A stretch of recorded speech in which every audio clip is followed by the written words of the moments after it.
Ikalimang kabanata. Ang bagong katawan. Alam natin na ang ating katawang panlupa ay parang bahay na ating tinutuluyan habang nasa mundo pa tayo, at ito'y masisira. Ngunit alam din natin na may inihandang katawang panlangit ang Diyos para sa atin, na hindi mamamatay kailanman.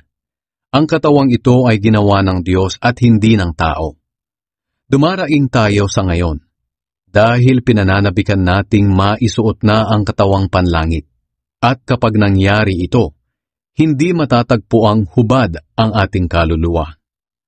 Habang nandito pa tayo sa ating katawan, dumadaing tayo dahil sa mga paghihirap. Hindi dahil sa gusto na nating mamatay, kundi dahil sa gusto na nating magkaroon ng bagong katawan para mapalitan na ang katawang may kamatayan ng katawang walang kamatayan. Ang Diyos na rin ang siyang naghanda sa atin para tanggapin natin ang bagong katawan. At bilang katiyakan, ibinigay niya sa atin ang kanyang banal na espiritu. Kaya panatag ang aming kalooban kahit na alam namin na habang nabubuhay pa tayo sa ating katawan, ay wala pa tayo sa tahanan ng Panginoon. Sapagkat namumuhay tayo sa pananampalataya at hindi ayon sa mga bagay na nakikita.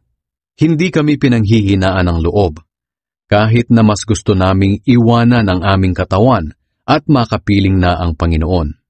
Kaya naman sinisikap naming malugod ang Diyos sa amin, maging dito man o sa piling na niya, sapagkat haharap tayong lahat kay Kristo para hatulan. Tatanggapin ng bawat isa ang nararapat na kabayaran sa kanyang mga ginawa, mabuti man o masama, nang nabubuhay pa siya sa mundong ito. Nakabalik tayo sa Diyos dahil kay Kristo. Kaya nga dahil may takot kami sa Panginoon, ginagawa namin ang lahat para mahikayat ang mga tao na manumbalik sa Kanya. Alam ng Diyos ang tunay naming pagkatao, at umaasa akong alam din ninyo ito. Hindi dahil sa ibinibida na naman namin ang aming sarili, kundi dahil gusto namin na may maipagmalaki kayo tungkol sa amin, para may maisagot kayo sa mga taong pumupuri lamang sa mga bagay na panlabas at hindi sa nilalaman ng puso. Kung magmukha man kaming nasisiraan ng bait, ito'y para sa Diyos. At kung kami naman ay matino, ito'y para sa inyong kapakanan. Sapagkat ang pag-ibig ni Kristo ang siyang nag-uudyok sa amin na sundin ang kanyang kalooban. Kumbinsido kami na namatay si Kristo para sa lahat, kaya maituturing din na namatay ang lahat. Namatay siya para sa lahat, para ang lahat ng nabubuhay ngayon ay hindi na mamumuhay para sa sarili, kundi para sa Kanya na namatay at nabuhay para sa kanila. Kaya ngayon, hindi na namin tinitingnan ng mga tao ayon sa batayan ng mga hindi kumikilala sa Diyos. Noong una ganoon ang pagtingin namin kay Kristo, pero hindi na ngayon. Ang sinumang na kay Kristo ay isa ng bagong nilalang. Wala na ang dati niyang pagkatao. Binago na siya. Ang lahat ng ito ay gawa ng Diyos na nagpanumbalik sa atin sa Kanya sa pamamagitan ni Kristo. At ibinigay niya sa amin ang tungkuling papanumbalikin ng mga tao sa Kanya.